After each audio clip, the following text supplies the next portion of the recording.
inisip ko na lang nagtiwala sila sa akin na kaya ko yung gatong role at siguro din ako na lang din ng workshop talaga.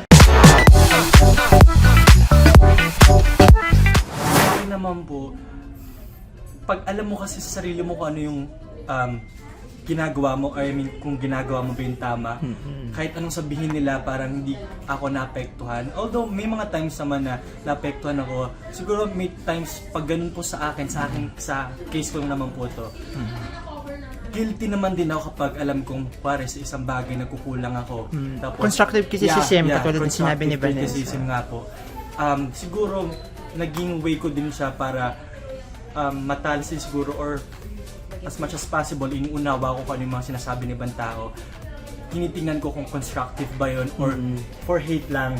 Kasi kung constructive naman siya, aminado naman din ako or eventually natanggap ko na din yung sinasabi nila sa akin, i-improve ko naman yun di ba? Gusto naman natin lagi mag-improve tayo at mag-grow tayo.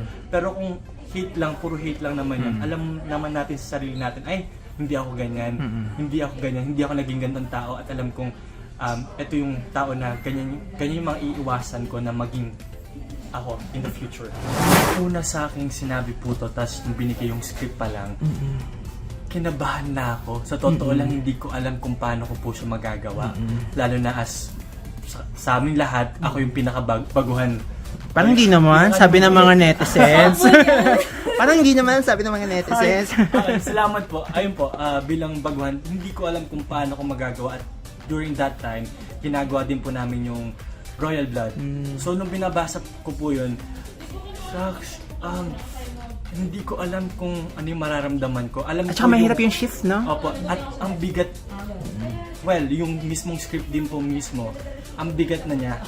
Ang bigat ng story, ang bigat ng character din na pinagdadaanan niya. So meron po ako ganung thinking na, kaya ko ba to? Pero siguro dahil nga nakapasa naman din po ako sa audition at kinas nga din po ako dito. So parang inisip ko na lang nagtiwala sila sa akin na kaya ko yung gatong role at siguro din ako na lang din ng workshop talaga. Tsaka prayer. yun na lang yung talagang ano ko eh. Yun na lang talaga yung sagot ko eh. Parang prayer na lang. Pag-pray na lang natin lahat.